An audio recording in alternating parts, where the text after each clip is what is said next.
Civil service തോറ്റ കഥ നല്ല രീതിയിൽ റീച്ചായി. അതിനുശേഷം ഞാൻ സിവിൽ സർവീസുമായി ബന്ധപ്പെട്ട കാര്യങ്ങൾ ആളുകളെ എഡ്യൂക്കേറ്റ് ചെയ്യാൻ തീരുമാനിച്ചു.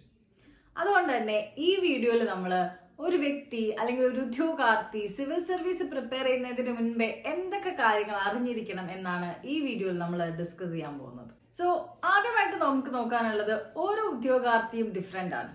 ഓരോ വ്യക്തിയും വരുന്ന അവരുടെ സാമ്പത്തികമായ സാമൂഹികമായ സാഹചര്യം വളരെ ഡിഫറെൻ്റ് ആണ്. അതിനനുസരിച്ച് തന്നെയാണ് സിവിൽ സർവീസിന്റെ നിങ്ങളുടെ പ്രിപ്പറേഷനും ഉണ്ടാവുന്നത്. സ്വാഭാവികമായും നിങ്ങളുടെ സാമ്പത്തിക അവസ്ഥ എന്ന് പറയുന്നത് ഈ ഒരു പരീക്ഷയുമായി ബന്ധപ്പെട്ട് വളരെ ഇമ്പോർട്ടൻ്റ് ആയിട്ടുള്ള ഒരു കാര്യമാണ്. കാരണം എന്തെന്നാൽ ഈ പരീക്ഷയ്ക്ക് നമ്മൾ 3, 4 അതിലധികമോ വർഷങ്ങൾ ചെലവഴിക്കേണ്ടതാണ്. ഒന്നാമതായിട്ട് നിങ്ങളുടെ സാമ്പത്തിക സാഹചര്യത്തിനനുസരിച്ച് വേണം ഈ ഒരു പ്രിപ്പറേഷൻ നിങ്ങൾ പ്ലാൻ ചെയ്യാൻ വേണ്ടിയിട്ട്. ഓൾറെഡി ജോലിയുള്ള ആളുകളുണ്ടാവും, പഠിച്ചിറങ്ങിയ ആളുകളുണ്ടാവും. നിങ്ങൾ ഏത് രീതിയിൽ നിന്ന ആളാണ്, നിങ്ങൾക്ക് നല്ലൊരു ഫിനാൻഷ്യൽ ബാക്ക്ഗ്രൗണ്ട് ഓൾറെഡി ഉണ്ടോ? ആ ഒരു ഫിനാൻഷ്യൽ ബാക്ക്ഗ്രൗണ്ട് ഉണ്ടെങ്കിൽ നിങ്ങൾക്ക് വലിയ സ്ട്രെസ്സും ടെൻഷനും ഒന്നും ഇല്ലാതെ തന്നെ പ്രിപ്പറേഷനിലേക്ക് കിടക്കാം. എന്നാൽ ചില ആളുകൾ അങ്ങനെയല്ല. അവര് വീട്ടിൽ കുറച്ച് ബുദ്ധിമുട്ടൊക്കെ ഉള്ള ആളുകൾ സാധാരണയായിട്ട് ചെയ്യുന്നത് എങ്ങനെയാണ്, അവർ സാധാരണയായിട്ട് ഒരു ജോലിയൊക്കെ നേടി അത്യാവശ്യം സമ്പാദിച്ചതിന് ശേഷമാണ് ഈ ഒരു പ്രിപ്പറേഷനിലേക്ക് പോകുന്നത്. ഇത്തരത്തിൽ 2 തരത്തിലുള്ള ആളുകളെയും നമുക്ക് ഇവിടെ കാണാം. എന്നാൽ ഈ ഒരു കാലത്ത് പല സിവിൽ സർവീസ് അക്കാഡമികളും നമുക്ക് സ്കോളർഷിപ്പുകളൊക്കെ പ്രൊവൈഡ് ചെയ്യുന്നുണ്ട് നിങ്ങളുടെ പ്രിപ്പറേഷനുമായി ബന്ധപ്പെട്ട്. ഈ ഒരു സിവിൽ സർവീസ് പ്രിപ്പറേഷനെ പറ്റി പറയുകയാണെങ്കിൽ വലിയൊരു തുക ചെലവാകുന്ന ഒരു പരീക്ഷ തന്നെയാണിത്. ഇവിടെ നിങ്ങൾക്ക് പല ഘട്ടങ്ങളിൽ പല രീതിയിൽ ടെസ്റ്റ് പേപ്പേഴ്സ് എഴുതേണ്ടി വരും. അതേപോലെ പല രീതിയിൽ നിങ്ങൾക്ക് ബുക്സ് വാങ്ങിക്കാനുണ്ടാവും, കോഴ്സസ് സെലക്ട് ചെയ്യണം, ഓപ്ഷണൽസ് പഠിക്കാൻ മേ ബി ക്ലാസ് പോകേണ്ടി വരും. എല്ലാം നിങ്ങൾക്ക് വീട്ടിൽ തന്നെ ഇരുന്നോ അല്ലെങ്കിൽ ഒറ്റയ്ക്കോ പ്രിപ്പയർ ചെയ്യാൻ പറ്റുന്ന ഒരു സാഹചര്യമല്ല. അങ്ങനത്തെ ഒരു എക്കോസിസ്റ്റം അല്ല ഇതുമായി ബന്ധപ്പെട്ട് നമ്മുടെ സിറ്റികളിലൊക്കെ ഉള്ളത്. UPSC പ്രിപ്പറേഷൻ നിങ്ങൾ ട്രിവാൻഡ്രത്തോ ഡൽഹിയിലോ പോയാലും അവിടെയെല്ലാം ഈ ഒരു സാമ്പത്തികമായിട്ടുള്ളൊരു ഘടകം വളരെ പ്രധാനപ്പെട്ടത് തന്നെയാണ്. അത് നിങ്ങൾ ആദ്യം പ്ലാൻ ചെയ്യണം. നിങ്ങൾ എങ്ങനെയാണ് നിങ്ങളുടെ ഫിനാൻഷ്യൽ ആയിട്ടുള്ള ഒരു സ്റ്റെബിലിറ്റി ഏത് രീതിയിലാണ് നിങ്ങൾക്ക് ഈ പ്രിപ്പറേഷന് ഒരു തടസ്സമാകുന്നുണ്ടോ അല്ലെങ്കിൽ ഏത് രീതിയിലാണ് അത് നിങ്ങളെ ഹെൽപ്പ് ചെയ്യുക എന്നുള്ള കാര്യം ആദ്യം പ്ലാൻ ചെയ്യുക. രണ്ടാമതായിട്ട് എനിക്ക് പറയാനുള്ളത് നിങ്ങളുടെ സാമൂഹ്യ സാഹചര്യം തന്നെയാണ്. അതായത് നിങ്ങളുടെ കുടുംബം എത്രമാത്രം നിങ്ങൾക്ക് കുടുംബത്തിൽ നിന്നുള്ള ഒരു സപ്പോർട്ട് ഉണ്ട്, അതുപോലെ നിങ്ങളുടെ ചുറ്റുപാടുകളിൽ നിന്നുള്ള നിങ്ങളുടെ സപ്പോർട്ട്, ഇതിനനുസരിച്ചിരിക്കും സത്യത്തിൽ നിങ്ങളുടെ മെന്റൽ ഹെൽത്ത് എന്ന് പറയുന്നത്. മെന്റലി നല്ല സ്ട്രോങ് ആയിട്ടിരിക്കുക. ഈ ഒരു പരീക്ഷയുടെ അൺസർട്ടനിറ്റി മനസ്സിലാക്കിക്കൊണ്ട് മാത്രം ഈ പരീക്ഷയിലേക്ക് വരിക. വലിയ സ്വപ്ന കൂടാരങ്ങളൊക്കെ ഉണ്ടാക്കിയിട്ട് വന്നാൽ അത് പൊളിയുന്ന സമയത്ത് പതുക്കെ പതുക്കെ അത് നമ്മുടെ മനസ്സിനെയും ബാധിക്കാൻ സാധ്യതയുണ്ട്. അത് മൊത്തത്തിലുള്ള നമ്മുടെ പ്രിപ്പറേഷന് മാത്രമല്ല പിന്നീടുള്ള ജീവിതത്തിനെ വരെ ബാധിക്കാൻ സാധ്യതയുണ്ട്. ഞാൻ ആദ്യത്തെ വീഡിയോയിൽ പറഞ്ഞ പോലെ ഈ പരീക്ഷയിൽ നിങ്ങളുടെ മനസ്സാന്നിധ്യം വളരെ പ്രധാനപ്പെട്ടതാണ്. നിങ്ങൾ ഈ മെന്റലി സ്ട്രോങ് ആയിരിക്കുക എന്ന് പറയുന്നത് വളരെ പ്രധാനപ്പെട്ട ഒരു ഘടകമാണ്. സാധാരണയായിട്ട് സിവിൽ സർവീസ് പ്രിപ്പറേഷന് പോകുന്ന ആളുകൾ വീടും കുടുംബവും ഫ്രണ്ട്സും ഇവരുമായിട്ടൊന്നും ഒരു ബന്ധവും ഇല്ലാതെ ഐസൊലേറ്റഡ് ആയിട്ടാണ് ഇരിക്കാറ്. ഇതിന് ഗുണവുമുണ്ട് ദോഷവുമുണ്ട്. നിങ്ങൾ വളരെ ഐസൊലേറ്റഡ് ആയിട്ടിരിക്കുന്ന സമയത്ത് പലപ്പോഴും നിങ്ങൾക്ക്, ഞാൻ കഴിഞ്ഞ വീഡിയോയിൽ പറഞ്ഞ പോലെ, നമുക്ക് ഹാപ്പി ഹോർമോൺസ് ഉണ്ടാവുന്നത് എങ്ങനെയാണ്, മനുഷ്യർ പരസ്പരം ഇടപഴകുമ്പോഴാണ് പലപ്പോഴും നമുക്കൊരു വാംത്ത് ഉണ്ടാവുക അല്ലേ. ആ ഒരു ഹാപ്പി ഹോർമോൺസ് നിങ്ങൾക്ക് നഷ്ടമാവുകയും പതുക്കെ പതുക്കെ അത് നിങ്ങളുടെ ഹെൽത്തിനെ ബാധിക്കാം, മെന്റലി ആൻഡ് ഫിസിക്കലി ബാധിക്കും. അതുകൊണ്ട് തന്നെ നമ്മൾ കംപ്ലീറ്റ് ആയിട്ട് ഫാമിലീനെ ഒഴിവാക്കണമെന്നൊന്നും പറയുന്നില്ല. നിങ്ങൾക്ക് ഫങ്ഷൻസിലൊക്കെ ചെറിയ ചെറിയ ഫങ്ഷൻസിൽ പങ്കെടുക്കാം. തീർച്ചയായിട്ടും നിങ്ങൾ ആ ഒരു സോഷ്യൽ ഇൻട്രാക്ഷൻ നിർബന്ധമായിട്ടും കീപ്പ് ചെയ്യണം. കംപ്ലീറ്റ്ലി ഐസൊലേറ്റഡ് ആവുന്ന ഒരു രീതിയിലേക്ക് പോകണ്ട എന്നുള്ളത് തന്നെയാണ് എൻ്റെ ഒരു പേഴ്സണൽ സജഷൻ. എന്നാൽ ചില ആളുകൾക്ക് അതായിരിക്കും ഓക്കെ. ഞാൻ പറഞ്ഞില്ലേ, ആയിരക്കണക്കിന് ആളുകൾ ഇത് എഴുതുന്നുണ്ട്. ഈ ഒരു ആയിരക്കണക്കിന് അല്ലെങ്കിൽ ലക്ഷക്കണക്കിന് ആളുകൾ, ആയിരക്കണക്കിന് ആളുകളാണ് ഇത് ക്ലിയർ ആവുന്നത്. ഈ ഒരു ലക്ഷക്കണക്കിന് ആളുകൾ എഴുതുന്ന ഈ പരീക്ഷ അവരിൽ അത്രയും രീതിയിലാണ് ഇതിനെ അപ്രോച്ച് ചെയ്യുന്നത്. ഇനി പാസ്സാവുന്ന ആളുകളാണെങ്കിൽ ഓരോ വർഷം ആയിരക്കണക്കിന് വരും. ഈ ഒരു 1000-ലുള്ള ആളുകളിൽ 1000 രീതിയിലാണ് ഇവരിത് പ്രിപ്പയർ ചെയ്യുന്നത്. ചിലർക്ക് അത് ഓക്കെ ആയിരിക്കും ഐസൊലേറ്റഡ് ആയിട്ടിരിക്കുന്നത്, പക്ഷെ ചിലർക്ക് അങ്ങനെ ആവണമെന്നില്ല. സോ മെജോറിറ്റി ഓഫ് ദ ആളുകൾ ഡിപ്രഷനിലേക്ക് പോകുന്ന ഒരു റീസൺ എന്ന് പറയുന്നത് ഫാമിലി ഫ്രണ്ട്സിനെ കട്ട് ചെയ്യുന്നതുകൊണ്ടാണ്. അതിൻ്റെ കാരണം എന്ത് തന്നെയാണ്?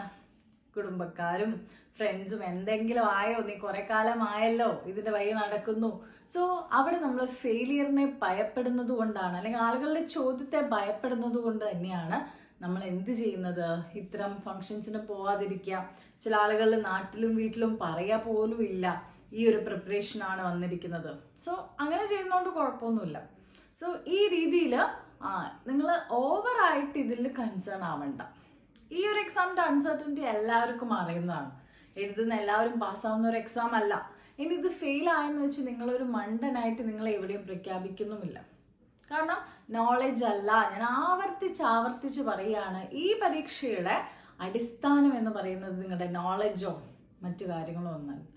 ഈ പരീക്ഷയ്ക്ക് അവർക്ക് വേണ്ട രീതിയിലുള്ള സ്കില്ലുള്ള ആളുകൾ, അത്രയും പെർസീവറൻസ് ഉള്ള ആളുകൾ, കഠിനാധ്വാനമുള്ള ആളുകളെ ആണ് അവർക്ക് വേണ്ടത്. ആ രീതിയിലാണ് പ്രിലിംസ് ആയാലും മെയിൻസ് ആയാലും ഇന്റർവ്യൂ ഒക്കെ ആയാലും ഫ്രെയിം ചെയ്ത് വെച്ചിട്ടുള്ളത്. സോ അത്തരത്തിലുള്ള ഒരു പരീക്ഷ ഫെയിൽ ആവുന്നത് കൊണ്ട് നിങ്ങൾ എന്ന വ്യക്തിയിൽ ഒരു മാറ്റവും ഇല്ല. നിങ്ങളുടെ വാല്യൂ സിസ്റ്റം ഇവിടെ ഉണ്ട്. നിങ്ങൾ എന്ന വ്യക്തിയെ ആരും ഇവിടെ തരം താഴ്ത്തേണ്ട ആവശ്യമില്ല. ഓക്കെ, അപ്പോൾ ആ ഒരു രീതിയിൽ തന്നെ നിങ്ങൾ കോൺഫിഡൻ്റ് ആയിട്ട് നിങ്ങളുടെ പ്രിപ്പറേഷൻ മുന്നോട്ട് കൊണ്ടുപോകണം. ഒരു ടെൻഷനും അടിക്കേണ്ട ആവശ്യമില്ല. This is just N exam. Okay, നിങ്ങളുടെ ഡ്രീമാണ്, അത് ഫുൾഫിൽ ചെയ്തില്ലെന്ന് വിചാരിച്ച് ഒന്നും സംഭവിക്കാൻ പോകുന്നില്ല. നിങ്ങൾ ട്രൈ ചെയ്തല്ലോ. കുറേ ആളുകൾ ഈ ഒരു പരീക്ഷയെ പറ്റി അത്രയും ഭയത്തോടെ കാണുമ്പോൾ അറ്റ്ലീസ്റ്റ് അത് എഴുതാനുള്ള ഒരു കറേജ് നിങ്ങൾ കാണിച്ചു. അത് വളരെ അപ്രീഷിയേറ്റിംഗ് തന്നെയാണ്. സോ സെൽഫ് ലവ്, അതേപോലെ social interactions, these are very important. അത് മറന്നു പോരുത്. ഞാനൊക്കെ പ്രിപ്പറേഷൻ സ്റ്റാർട്ട് ചെയ്യുന്ന സമയത്ത് ഇത്രയും റിസോഴ്സസ് ഒന്നും ചുറ്റും ഉണ്ടായിരുന്നില്ല. ട്രിവാൻഡ്രത്തായിരുന്നു ഞാൻ എൻ്റെ പ്രിപ്പറേഷൻ സ്റ്റാർട്ട് ചെയ്തത്. സോ ആ സമയത്ത് യൂട്യൂബൊന്നും അത്ര പോപ്പുലർ അല്ല. പിന്നെ പതുക്കെ ആണ് യൂട്യൂബിൽ ഇത്തരത്തിലുള്ള കണ്ടന്റുകളൊക്കെ വരാൻ തുടങ്ങിയത്. സോ ഇപ്പോഴത്തെ കാലത്ത് നിങ്ങളെപ്പോലുള്ള ആളുകൾക്ക് സിവിൽ സർവീസുമായി ബന്ധപ്പെട്ട ഇഷ്ടം പോലെ റിസോഴ്സസ് ചുറ്റുമുണ്ട്. ശരിയായതും തെറ്റായതും ഉണ്ട്, അതൊരു ഫാക്റ്റാണ്. സോ ഇന്റർനെറ്റിന്റെ ഏറ്റവും വലിയ പ്രശ്നം എന്താ? ഇന്റർനെറ്റിൽ അറിവുണ്ട്, പക്ഷെ അതിൽ അരിച്ചെടുക്കണം, നല്ലത് ഏത് ചീത്ത ഏതെന്നുള്ള അരിച്ചെടുക്കുന്ന ആ പ്രോസസ്സിൽ ചിലർക്ക് തെറ്റുപറ്റാറുണ്ട്. സോ ഇന്റർനെറ്റ് ശരിയാണ്, നിങ്ങൾക്ക് അവിടുന്ന് യൂട്യൂബിൽ നിന്ന് ഇഷ്ടം പോലെ ടോപ്പോ സ്റ്റോക്കുകൾ വെക്കും. അവരെല്ലാം ജെനുവിൻ ആണോ എന്നുള്ളത് നമുക്ക് മാറ്റി വെക്കണം. അത് ചിന്തിക്കേണ്ട ഒരു കാര്യം തന്നെയാണ്. സോ ഈ രീതിയിൽ പരമാവധി എന്ത് ചെയ്യാം, നിങ്ങൾക്ക് പറ്റുന്നത് എടുക്കാം. എല്ലാ ടോപ്പേഴ്സും പറയുന്ന അതുപോലെ നമ്മൾ വിഴുങ്ങേണ്ട ആവശ്യമില്ല. ഓക്കെ, അവര് ഏത് രീതിയിലാണ് ഈ ഒരു പല എന്താ പറയുക ഇൻസ്റ്റിറ്റ്യൂട്ട്സും കോച്ചിങ് ഇൻസ്റ്റിറ്റ്യൂട്ട്സും അവരുടെ പ്രോഫിറ്റ് ഉണ്ടാക്കാൻ വേണ്ടിയിട്ട് അവരുടെ ബിസിനസ് മോട്ടീവ്സുമായി ബന്ധപ്പെട്ടാണ് ഈ ടോപ്പേഴ്സിന്റെ ടോക്സ് ഒക്കെ അധികം കൊടുക്കുന്നത്. സോ അതുകൊണ്ട് തന്നെ അത് കേൾക്കുക, അല്ലെ, നിങ്ങൾ കോൺഷ്യസ് ആയിട്ട് ഇരിക്കുക, വേണ്ടത് മാത്രം നമ്മൾ എടുത്താൽ മതി. സോ കുറച്ചൊക്കെ വീഡിയോസ് കണ്ടു കഴിഞ്ഞാൽ തന്നെ ബേസിക് ടെക്സ്റ്റ് ബുക്സ് അല്ലെ NCERTസിനെ പറ്റിയോ അല്ലെങ്കിൽ ആ രീതിയിൽ കറണ്ട് അഫെയർ എങ്ങനെ പ്രിപ്പയർ ചെയ്യണം, ന്യൂസ് പേപ്പർ എങ്ങനെ വായിക്കണം, ഇത്തരത്തിലുള്ള കണ്ടന്റുകൾ ഇഷ്ടം പോലെ നമുക്ക് വരുന്നുണ്ട്. സോ അതൊക്കെ നിങ്ങൾ എന്ത് ചെയ്യാം, ഈ രീതിയിൽ ഒരു ഐഡിയ ഉണ്ടാക്കിയെടുക്കാം. ഏറ്റവും നല്ല മെത്തേഡ് എന്ന് പറയുന്നത് ഓൾറെഡി പ്രിപ്പയർ ചെയ്യുന്ന ഒരാളെ കണ്ടെത്താം. മേ ബി നിങ്ങളുടെ ഫാമിലിയിലോ അല്ലെങ്കിൽ ഫ്രണ്ട്സിൻ്റെ ഒക്കെ രീതിയിൽ ഇടപെട്ട് കഴിഞ്ഞാൽ ഫ്രണ്ടിന്റെ ഫ്രണ്ടോ അങ്ങനെ ആരെങ്കിലും ഒക്കെ ഉണ്ടാവാണ്ടിരിക്കില്ല. അല്ലെങ്കിൽ ഒരു X aspirant like preparation end ചെയ്ത ഒരാൾ, അതാണ് ഏറ്റവും ബെസ്റ്റ് ആയിട്ടുള്ള വഴി. അപ്പോൾ നിങ്ങൾ നേരിട്ട് ഇത്ര ആളുകളോട് ഫോണിലോ ഒക്കെ ഒന്ന് സംസാരിച്ചാൽ പല ആളുകളും നിങ്ങളെ തീർച്ചയായിട്ടും ഹെൽപ്പ് ചെയ്യും. സോ അവർ പറയുന്നത് പോലെ നിങ്ങൾ കുറച്ച് എന്ത് ചെയ്യുക, കാരണം അവർ അത് നേരിട്ട് അനുഭവിച്ച ആളുകളാണ്. സോ നിങ്ങൾക്ക് വിശ്വസിക്കാവുന്ന ഒരാളെ എന്ത് ചെയ്യുക, അവരെ കേൾക്കുക. Then the second one is already service കിട്ടിയ ഒരാളുമായിട്ട് സംസാരിക്കാം. അത് പലപ്പോഴും പലർക്കും പറ്റണമെന്നില്ല. മേ ബി നിങ്ങളൊരു വില്ലേജിൽ നിന്നൊക്കെ വരുന്ന ആളുകളാണെങ്കിൽ നിങ്ങൾക്ക് അത്രയും എന്താണ് എക്സ്പോഷർ ഒന്നും ഇല്ലെങ്കിൽ പറ്റണമെന്നില്ല. ഓക്കെ, പക്ഷെ ഇനി അങ്ങനെയെങ്കിലും ഒരു വഴി ഉണ്ടെങ്കിൽ പരമാവധി നേരിട്ട് സംസാരിക്കാൻ ശ്രമിക്കുക. അത്തരം ആളുകളായിട്ട് റീസെൻ്റ് ആയിട്ട് സർവീസിലൊക്കെ കയറിയ ആളുകളുമായിട്ട് സംസാരിക്കുക. കുറേ മുൻപേ കഴിഞ്ഞു പോയ ആളുകളുമായിട്ട് സംസാരിച്ചിട്ട് കാര്യമില്ല. കാരണം ഈ പരീക്ഷ ഓരോ കാലഘട്ടത്തിലും മാറുന്നുണ്ട്. ഇപ്പൊ റിട്ടയർഡ് ആയിട്ടുള്ള ഒരു IAS ആറിനോ IPS ആറിനോ ഇന്നത്തെ രീതിയിൽ നിങ്ങളെ ഗൈഡ് ചെയ്യാൻ പറ്റുമോ എന്നുള്ളത് സംശയമാണ്. സോ ഇപ്പം പ്രിപ്പയർ ചെയ്യുന്ന ആളുകൾ, അതേപോലെ പ്രിപ്പയർ ചെയ്തിരുന്ന ആളുകൾ, ഓൾറെഡി സർവീസ് കയറിയ ആളുകൾ. ഇവരെ ഏതെങ്കിലും ഈ ഒരു 3 കാറ്റഗറിയിൽ ആരെങ്കിലും നിങ്ങൾക്ക് കാണാൻ പറ്റുകയാണെങ്കിൽ നേരിട്ട് സംസാരിക്കണം. അത് ട്രൈ ചെയ്താൽ നമുക്ക് കിട്ടാവുന്നതേ ഉള്ളൂ. നമ്മുടെ ചുറ്റുപാടുകളൊക്കെ ഇത്രത്തെ ആളുകളുണ്ട്. ഓക്കെ, സോ പ്രിപ്പയർ ചെയ്ത ആളുകളുമായിട്ട് സംസാരിക്കുക. അപ്പം നിങ്ങൾക്ക് എന്താണ് ഒരു ഐഡിയ കിട്ടും എന്തൊക്കെയാണ് ഇവിടെ നടക്കുന്നത്. സോ നിങ്ങൾ ഡൽഹിക്കോ ട്രിവാൻഡ്രത്തേക്കോ ട്രെയിൻ കയറാൻ പോകുന്നതിന് മുൻപ് ഈ കാര്യങ്ങളെല്ലാം ഓർമ്മ വേണം. സോ അതിന് മുൻപ് തന്നെ നിങ്ങൾക്ക് എന്ത് ചെയ്യാം, NCERT ടെക്സ്റ്റ് ബുക്സ് ഒക്കെ ഒന്ന് വായിച്ച് നോക്കാം. PDFs ഒക്കെ ഡൗൺലോഡ് ചെയ്തിട്ടൊന്ന് ചെക്ക് ചെയ്ത് നോക്കാം. എന്തൊക്കെയാണ് പ്രീവിയസ് ക്വസ്റ്റ്യൻ പേപ്പേഴ്സ് ഒക്കെ ഒന്ന് അനലൈസ് ചെയ്ത് നോക്കാം. ഈ രീതിയിൽ നിങ്ങളുടെ പ്രിപ്പറേഷൻ സ്റ്റാർട്ട് ചെയ്യുന്നതിന് മുൻപ് ഒന്ന് ബ്രഷപ്പ് ചെയ്യാം അല്ലേ. അപ്പോൾ നമ്മൾ എന്താണ് ഒരു ആക്ടറിനെ സംബന്ധിച്ച് അദ്ദേഹം അഭിനയിക്കാൻ പോവുകയാണെങ്കിൽ അതിന് മുൻപ് ഒന്ന് ടച്ചപ്പ് ഒക്കെ ചെയ്യും അല്ലെ, ഒരു മേക്കപ്പ് ഒക്കെ ഇട്ടൊന്ന് സെറ്റ് ആവും. അതേപോലെ നിങ്ങൾ ഗോദയിലേക്ക് ഇറങ്ങുന്നതിന് മുൻപ് തന്നെ ഒന്ന് തയ്യാറാവുന്നത്, ഒന്ന് വാമപ്പ് ചെയ്യുന്നത് വളരെ നല്ലതായിരിക്കും. സോ ഈ വാമപ്പ് തെറ്റിപ്പോയാൽ പലപ്പോഴും പലർക്കും അടി തെറ്റാറുണ്ട്. സോ വാമപ്പ് വളരെ ഇമ്പോർട്ടൻ്റ് ആണ്. നിങ്ങൾക്കറിയാം ഗ്രൗണ്ടിൽ ഇറങ്ങുന്നതിന് മുൻപ് വാമപ്പ് ഇമ്പോർട്ടൻ്റ് ആണ്. സോ അതേപോലെ ഈ ഒരു സിവിൽ സർവീസ് എക്സാമുമായിട്ട് ബന്ധപ്പെട്ട് നിങ്ങൾ പ്രിപ്പറേഷൻ ആരംഭിക്കുന്നതിന് മുൻപ് തീർച്ചയായിട്ടും ഒരു റിസർച്ച് നടത്തണം. എന്താണ് ചാടി കയറി എടുത്ത് ചാടി വേഗം തന്നെ ഒരു ഇൻസ്റ്റിറ്റ്യൂട്ടിൽ പോയി ജോയിൻ ചെയ്യുമോ അങ്ങനെ കാര്യങ്ങളൊന്നും ചെയ്യരുത്. റിസൾട്ടുള്ള ഇൻസ്റ്റിറ്റ്യൂട്ടിൽ മാത്രം പോകാൻ പരമാവധി ശ്രമിക്കുക.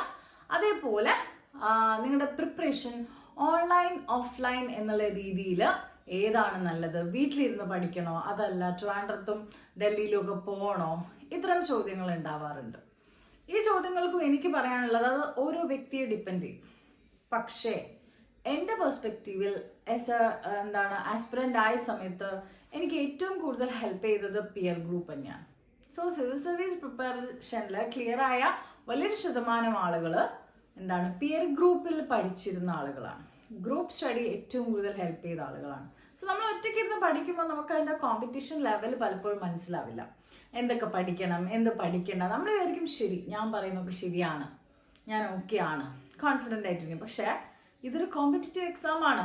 നിങ്ങളുടെ ലെവൽ മാത്രമല്ല, അപ്പുറത്തിരിക്കുന്ന ആളുടെ ലെവൽ അനുസരിച്ചാണ് നിങ്ങൾ ഇരിക്കുന്നത്. സോ ഇവിടെ എലിമിനേഷൻ ആണ് അല്ലേ. സോ നിങ്ങൾ നന്നായിട്ട് പ്രിപ്പയർ ചെയ്താൽ മാത്രം പോരാ, അപ്പുറത്തെ ആളുടെ പ്രിപ്പറേഷനും കൂടി ഈ ഒരു എക്സാമിൽ ഒരു ഘടകമാണ്. സോ വീട്ടിലിരുന്ന് പഠിക്കുമ്പോൾ ഇത്തരത്തിലുള്ള ബുദ്ധിമുട്ടുകളുണ്ട്. സോ ഇത്തരത്തിലുള്ള UPSC എക്കോ സിസ്റ്റംസ് ഉള്ള സിറ്റീസ് ഉണ്ട്. എന്തുകൊണ്ടാണ് കേരളത്തിൽ അത് ട്രിവാൻഡ്രമായത്? ഓൺലി ബിക്കോസ് ട്രിവാൻഡ്രമാണ് കേരളത്തിൻ്റെ അഡ്മിനിസ്ട്രേറ്റീവ് ക്യാപിറ്റലായിട്ട് വരുന്നത്. സോ അവിടുത്തെ ആളുകൾ ആ ഒരു ചുറ്റുപാടിൽ UPSC പ്രിപ്പറേഷൻ ചെയ്യുന്ന ആളുകൾക്ക് നല്ലൊരു അറ്റ്മോസ്ഫിയർ ആണ് ട്രിവാൻഡ്രം നൽകുന്നത്. കോച്ചിങ് ഇൻസ്റ്റിറ്റ്യൂഷൻസ് ആയിക്കോട്ടെ, മറ്റു തരത്തിലുള്ള ഇൻസ്റ്റിറ്റ്യൂഷൻസ് അവിടെ ഉണ്ട്. ഡൽഹിക്കൊന്നും പോകേണ്ട ഒരു സാഹചര്യം ഇപ്പം നമുക്കില്ല. ട്രിവാൻഡ്രത്ത് ഇരുന്ന് പഠിക്കുന്ന ആളുകൾ എത്രയോ പേര് ക്ലിയർ ആവുന്നുണ്ട്.